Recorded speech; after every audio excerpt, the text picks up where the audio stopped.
I was a skeptic. I was going to show there was no radiation. There's nothing I was going to take pictures. There's nothing there.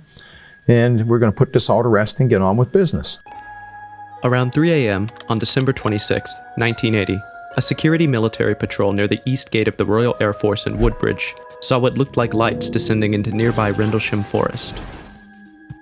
At first, the soldiers thought it was an airplane that had crashed, so they went after it, hoping to save whoever might have crash-landed. But when the soldiers got there, they saw something they couldn't explain. The soldiers came across a bright, three-legged, triangular-shaped craft that was 10 feet across and 8 feet high, and it just stood there, with the soldiers at a distance. The craft didn't crash. Instead, it landed safely and was just staring at the soldiers. One of the soldiers, Sergeant Jim Peniston, gathered some courage and went near it. He saw the craft was metallic in nature, and on one side of the craft were different heliographic writings, plastered on the body. Sergeant Jim touched the craft, and immediately, he could hear and see something in his mind's eye. They were just a bunch of numbers that kept showing up repeatedly. He could not understand this. Immediately, the craft retracted the legs and moved at high speed, easily navigating a forest filled with trees. The soldiers chased the craft into a field, where it suddenly shot up and shone bright lights down on them. At that moment, all of them passed out. When they regained consciousness, they found themselves back in the forest, and the craft was gone. Now, a little information to help you with this story. This sighting took place in a base or an area that the United States Air Force was stationed in another country, which was England. Of course, for the US Air Force to set up camp in another country, there has to be friendly relations between both countries, although with some restrictions because you can't just carry out operations anyhow without approval from the government. I'm giving you this rundown because after the incident happened, the soldiers couldn't do anything. They couldn't, set up a task force to investigate what they saw or start questioning locals around. That would be tiptoeing, or worse, going outside the rules of engagement agreed upon between both countries. So instead of a task force, they called the next best thing, the British police. Around 4 a.m., the police were called to the scene, but all they could see were the lights from the Orford Ness Lighthouse, which was several miles away on the coast. That was all they could see, so the police left. The next morning, the soldiers went back to the forest just to be certain that what they witnessed wasn't just a dream, trying to find an explanation for whatever it is. When they got to the location of the meeting, they saw 3 small marks on the ground in a triangular pattern, as well as burn marks and broken branches on nearby trees. Now, they were certain what they saw was actually real. They also recorded a high amount of radiation in the area. At 10:30, the police were called again, this time to look at the marks, but they dismissed the marks and thought they might have been made by some animal. Slowly, word started getting out that a group of soldiers saw a UFO. Of course, this was in a military setting, so it was more of a ridicule than an actual comment. Actually, what happened was, I normally, in the course of my job, would go about interfacing with the various squadrons and agencies on the base. Quite often on the way to work in the morning, I would leave a little early and I would go by the police station and talk to the desk sergeant. The desk sergeant being the gentleman who was behind the desk that kept the police blotter, the chronological listing of what happened, and kind of dispatch the police, etc. And I would normally collect the police blotters and bring them up to the office, and my boss and I would just glance through them to see if anything had happened the previous night that we didn't know about or we needed to take any action on. The particular morning in question, I walked into the police station, and I knew the desk sergeant well because he'd been there for at least a year maybe. It was Crash McCabe, and I said to him, "Sergeant McCabe, what's going on?" And he started laughing. Well, that was a bit unusual. So what's so funny? He said, "Well, Burroughs and Cabana-Sack and Peniston were out in the woods chasing UFOs all night last night, and the lieutenant said, don't put anything in the blotter." I said, "UFOs?" I was quite interested. "What do you mean? And what did they see?" He said, "Well, I don't know." He said, "But lights, I know that." I said, "Well, you've got to put something in the blotter. You need to document if there was activity and they were out in the woods off the base." So he put something into the effect that they saw lights or did some such thing. And I didn't give it too much thought. I thought there's an explanation. I collected the blotters and took them up to the office. We looked at them. We kind of had a chuckle. Yeah, I'm sure there's something to this. That was from an interview of Colonel Charles Halt with journalist Ross Coulthart, and in a moment, I will get to his part in all this. As you can see, people were already making jest of the soldiers' encounter, but here's where things finally got interesting. 2 days later, the same ship came back. This continued the build for the next day or two, and 2 nights later, we were having the end of the year banquet recognition dinner for various people in the combat support group. In other words, recognizing people for their accomplishments or achievements and longevity, whatever. And it was a family affair. It was a cover dish dinner, and we had some nice meal. We just finished dinner. I'm getting ready for dessert when the on-duty flight lieutenant, Security Police Squadron, came in white as a sheet. And he said, "I've got to see you two right now. It's important." And so we went into the cloakroom. It was the only private place in the little building we were in. And he said, "It's back." "What's back?" He said, "The UFO is back."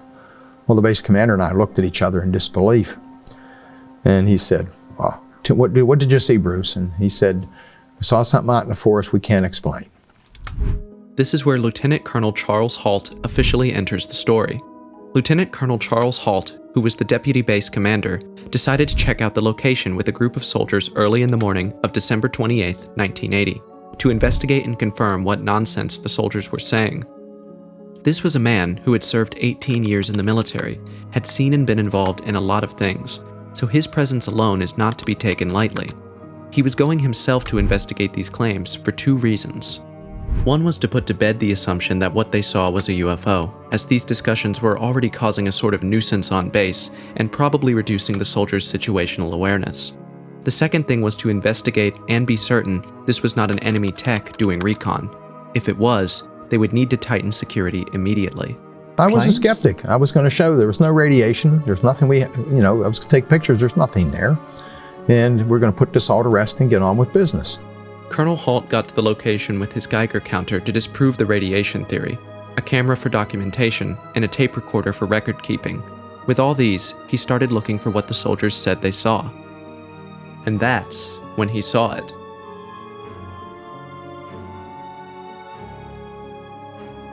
When Colonel Halt got to the location, the soldiers took him to the spot and showed him the indentation marks on the ground where the craft landed. He looked at them and made notes on them, using the tape recorder. Fine, there are marks, but they can be easily debunked. Animals, erosion, something could have caused it, so that didn't shake him at all. Next was the talk of radiation, so he brought out his Geiger counter to first disprove any notion of radiation the soldiers were talking about.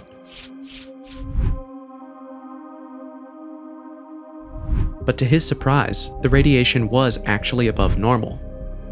He could see through the scope that there was an area that was brighter than the rest. He was trying to figure out what he was looking at on his Geiger counter when he looked up through the trees and toward the coast and saw a glowing object in the distance, looking like an eye with a black center. The object seemed very stable, and it looked like the equivalent of dripping molten metal. He also noticed that something from the craft or object was shedding off and drifting into the ground. At first, Colonel Halt didn't know what it was or what he was staring at. His mind was working overtime trying to find a reasonable explanation for what he was seeing. At first he thought maybe it was some kind of reflection off the clouds, but looking up in the sky, he could see that there were no clouds. And as if the craft could read his mind, the craft started moving towards him at a high speed. It was moving easily through the dense forest, avoiding the trees. This was when it dawned on Colonel Halt that not only was he seeing what he couldn't explain, but it also had a sense of intelligence. No, I looked later because the object was out in the field. Keep in mind, we were in the forest at this time. One thing that really concerned me is there was a farmer's house out there. The object was between us and the farmer's house, and the reflection from the object was just like a burning, blazing fire in the farmer's house. I was quite concerned because it wasn't too far from the house, and I was concerned about the safety of the people in the house. Just for my own information, did you find out subsequently whether there were people in the house that night? We don't know. I didn't knock on the door. Keep in mind, this is wee hours of the morning. Here we are in military uniform, in a foreign country. Even though it's a very friendly foreign country, I made everybody stay as quiet as possible, tried to do this as low profile as possible, didn't want to draw attention to us. He was under the clear impression that this craft was definitely under some type of intelligent control, especially with the way it was navigating through the trees, and at high speed too. Then it came toward Halt and the men with him, stopped in front of them, and then went back into the field. According to Halt's statement, the craft stayed on the field for about 10 to 30 seconds, and just exploded into white objects and then disappeared. Halt and his men went out in the field after the object disappeared and were searching around with their flashlights, trying to find some kind of evidence, because remember earlier, something was dripping off the craft onto the ground. So they were hoping to find some slag, some residue, anything on the ground to analyze, but all through their search, they found nothing. And while they were out there searching around, they suddenly saw objects in the sky to the north. They were too bright, and they easily changed shape from half-moon to elliptical to softball circles. At that point, Halt called on the radio to the command post and gave them an area to look at and said, "Call Eastern Radar." Eastern Radar had air defense for that sector, so he gave the order to have them focus their radar and see if they could find anything. They reported back to Halt that they couldn't see anything. In such, nothing showed up in their radar that entire night. Halt was confused. He was looking right up in the sky and seeing not just one, but multiple crafts in the sky, and their most advanced air radar tech couldn't see anything. In such, this was not the only time. Their equipment was malfunctioning that night. Earlier during their search, some units with a personnel of 20 came as well to investigate the anomaly. To them, they were thinking they were going to capture an intruder, so in a way, they came prepared with a generator that could power 2 massive lights. But when it came time for the lights to be used, the lights kept going off. At first, blame was shifted to an individual with the task of fueling the generator to keep the lights on, but the individual swore that he did fill the tank to the brim, and that there should have been no issues. Not only were they having issues with the light, but their comms were having issues. There was a great interference when using the comms. I had 3 security policemen with me in Sergeant Neville's. The policemen were on 2 different frequencies, security frequency, law enforcement frequency, and I was on the command post network. So there were 3 different frequencies. We had constant interference on the radios. Despite the US Air Force radar not picking up this craft's signature, he could see them, and then all of a sudden, they started moving in some sort of synchronized, sharp, angular movements, and they were now performing a grid search all over the forest. The men were spread all over in the forest and were communicating with their walkie-talkies, where and whenever they saw a light beaming down on an area. The craft would turn on its light for like 10 seconds, and then turn it off and check another area. There was a craft that was close to Halt, and then it came directly overhead at a very high speed, and just stopped above him, with a distance of about 1,000 feet in the air. Then, a bright white light shined on him. Now, it was an interesting beam. It was concentrated. It did not radiate. It came down like this, sort of like a laser, I would say today. In those days, I wasn't that familiar with lasers. I mean, I knew of them, but they weren't very common. And the object illuminated a spot on the ground about 10 or 12 feet away. And we were stood there in awe at that point. And I'm thinking, is this a warning? Is this communication? What is this, What do we do now? And just as abruptly as it came on, click, it went off. And mind you, all these sightings didn't just happen to Halt alone. 5 men were with him when the light shined on him, and when you count other people from other units that were also involved, we're looking at like 30 people being present that night, all witnessing the UFO event. And after the craft had done what looked like an investigation, they left.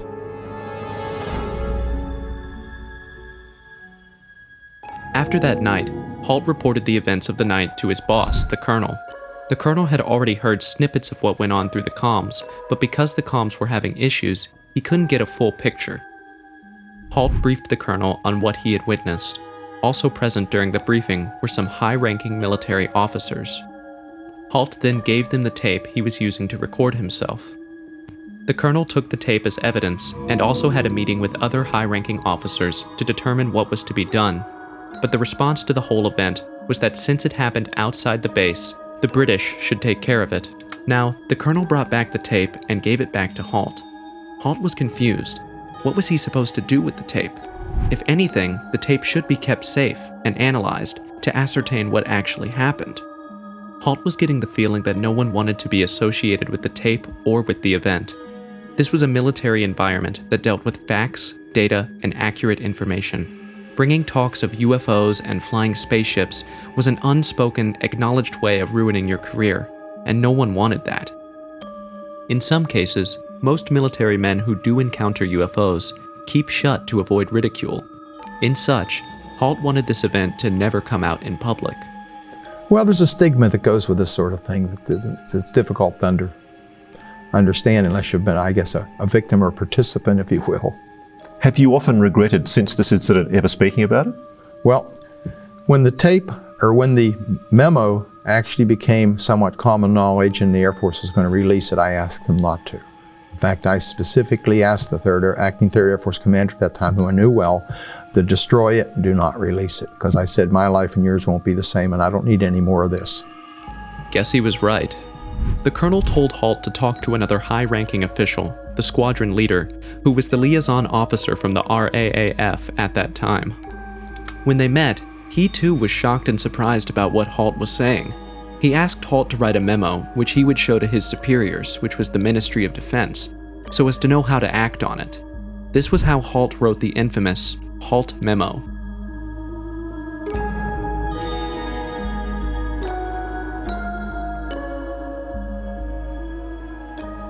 Halt was expecting an investigation into what transpired that night.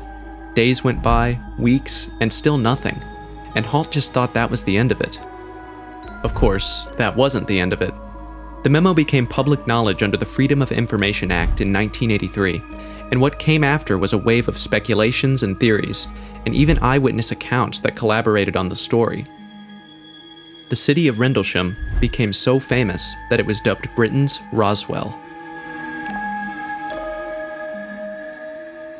Of course, from the story alone, we know that one plausible theory about what Halt and his men witnessed that night is nothing short of a UFO. But one question keeps coming up. Why Rendlesham? Rendlesham Forest is owned by the Forestry Commission and consists of about 5.8 square miles of coniferous plantations, interspersed with broadleaf belts, heathland, and wetland areas, and is located in the county of Suffolk, about 8 miles east of the town of Ipswich. All these to say, Suffolk is basically, for a lack of a better word right now, a boring town. So why Rendlesham? It turns out that Bentwaters Air Base, which borders Rendlesham Forest, was a joint US and UK nuclear storage and air defense military base. There are some natural attractants in that area. That being the fact that the nuclear power plant, Sizewell, was just up the coast. The fact that Orford Ness, where the lighthouse was where the British made their nuclear triggers during the war and did a lot of experimental work with high frequency beams over the horizon radar type things. RAF Bodsey was just adjacent to us. RAF Bodsey's where all the original radar work took place during World War II and a huge installation was built. What we had on the base, there's a lot of, I would say, attractants to the area.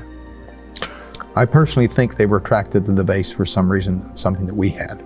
UFO fanatic, by the mention of the OSI, you already know what's next. The OSI means the Air Force Office of Special Investigations. OSI is a U.S. Air Force field operating agency under the administrative guidance and oversight of the Inspector General of the Department of the Air Force. OSI agents operate throughout the full spectrum of warfare, armed with elite investigative training and state-of-the-art technology. OSI agents identify, exploit, and neutralize criminal, terrorist, and intelligence threats to the Department of the Air Force, Department of Defense, and U.S. government. That's their official mission, but unofficially, anything that is UFO-related is taken up by them. Any credible UFO sightings are investigated by the OSI, after which they either threaten, dismiss, or cover up the investigation like it never happened. Which is exactly what they did here. At that time, I did not know that he had been interrogated. Just prior to my talking to him, or very soon thereafter, I don't know the exact timeline, he and four other people said independently that they were taken by the Office of Security and Special Investigations with some other people involved, including some British people, and they were interrogated and they were given drugs and they were hypnotized. Do you believe that? Yes. There's no doubt in your mind? There's no doubt in my mind. Why are you so sure? Because they all independently told me that. Is this an investigation that preceded yours? It was going on at the same time, apparently. And yet you're the deputy base commander, and you didn't know this. Well, you have to understand, there are a lot of things that are done, how shall I say, under the cloak of secrecy that aren't talked about. It was not uncommon. The OSI did a lot of things. Because the way the whole thing came down, the fact that there was a background black investigation, if you will, of this whole thing. I find out later, piecing bits together. I was not informed. I don't think anybody in the base, other than maybe one or two individuals, were aware of it. And there was a whole lot of stuff went on in the background. Strange people showed up at the Forest Service office asking unusual questions almost immediately after the event. People that lived in the area, British citizens, had folks come to the door, in trench coats, some speaking American English, if you will, asking questions. Supposedly the control tower at Eastern Radar had visitors looking for tapes. All sorts of things happened in the background. The police blotters disappeared from the files. Interesting, isn't it? This is sounding disturbingly like an episode of The X-Files. Well, I hate to say it, but there's some very, how shall I say, skillful people in the background doing some things. And you believe, as a seasoned officer in the US military, that it's capable of that sort of thing? Certainly. You realise it's reflecting adversely on the place that you worked for so many years. Unfortunately. To add a little bit of context to what you just watched, after the night, Lieutenant Colonel Halt questioned the men who first made contact with the craft the previous night, a sort of interrogation to find out what they knew and also have a better understanding of what was going on. Unbeknownst to them, the OSI got wind of the story, came ASAP, and were carrying their own investigation with the witnesses, with what I will call unsavory methods. The men were injected with drugs and hypnotized as questions were asked of them to get the whole picture from them, both the facts, assumptions, and corrections. And it is even allegedly said that false memories were implanted into these soldiers' heads to make their narrative sound so ridiculous that everybody laughed and said funny and stupid stuff like, "I met an alien once, she's now my wife." So it was like mixing oil with water. How do you know which one happened and which didn't? Making a plausible case for the next audience and section of our video, the critics. The critics were finding holes in this story. First, we have the notion that what they saw as lights or as a UFO descending was actually a bright fireball or meteor. In such, fireballs are often the cause of UFO reports. Heck, it could be anything and people would assume it's a UFO because they didn't understand what they are looking at. 6 out of 10 UFO reports tend to just be something simple and explainable. It could also be the light from the lighthouse that was close by. Halt's tape recording of his sighting on December 28th shows that the light he saw flashed every 5 seconds, which tallies with how often the Orford Ness lighthouse flashes. As for the marks on the ground, police reports claim it was an animal that did it, more specifically a rabbit, and so far there is no proof that anything landed in the forest. There was actually a letter from July 28, 1999, from an Inspector Mike Topless, saying that one of the police officers who was at the scene the first night went back during the day, in case he missed something. And according to him, there was nothing to be seen, and he remains unconvinced that the occurrence was genuine. But here's the thing, Halt had been living in the area for a long time and kind of knew how the area was.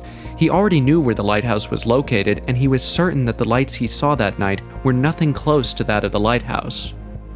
Oh, certainly. I've been out to Orford Ness many times where the lighthouse sits on an island at Orford. And yes, I was very familiar with it. So when you saw something later in the evening, were you aware that you were distinguishing whatever it was that you were seeing from the lighthouse? Yes, very clearly. What did the lighthouse look like?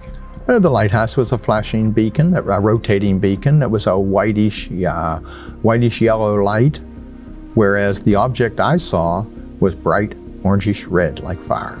Could it have been a meteor or space junk or a No, satellite? I thought about that. In fact, a Russian satellite came down about that time, not far from us, I'm told. It couldn't have been. There was a meteor shower, but meteors don't go back up, don't move through the trees. Could it have been ball lightning? I thought, that's the first thing I thought, what I saw was ball lightning, but it lingered too long.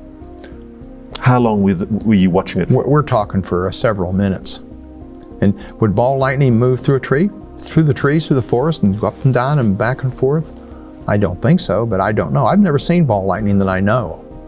Well, the soil there was hard-packed sand with pine needles and some pine bark. The indentations were about that deep and about that big around. We measured them. They were all equal distance apart, and this area in between, the center formed by this triangle, was a bit scruffed up. So it gave you the impression of being a very recently formed indentation? Yes, definitely. And could it have been a rabbit hole? No, they weren't holes. They were just nice, smooth indentations, all identical. You'd be familiar with the claims of the local groundskeeper, the gamekeeper, that Mr. Thurkettle, that in some way that they might have been explained away as just simple animal holes. Hens nesting, rabbits burrowing. Well, it'd be interesting to see a rabbit burrow that way. Rabbits make holes, they certainly do, and hens do nest. The odds of them making a perfectly symmetrical triangle, because we did measure them, they were all equal distance apart, and it was just perfectly placed. Honestly, this was refreshing research for me, because unlike most UFOologists who come on a bit strong, Halt was level-headed and easily convinced anyone watching the interview that he saw something that night. He wasn't coming from a defensive place to defend his beliefs, he was just stating his facts as they occurred that night. And honestly, this is my first time covering a UFO topic where the critics' assumptions sound more ridiculous than the believers. And your background in the previous years in the Air Force, give us an idea of your CV, your resume as an officer. Well, I had a master's degree in business management and an undergraduate degree in economics and chemistry. I'd been in the Air Force at that time approximately 18 years. I'd worked just about every imaginable job, and in fact, prior to that, I had been in the Pentagon on a special assignment. So you're a respected senior officer in the US Air Force? I would like to think so.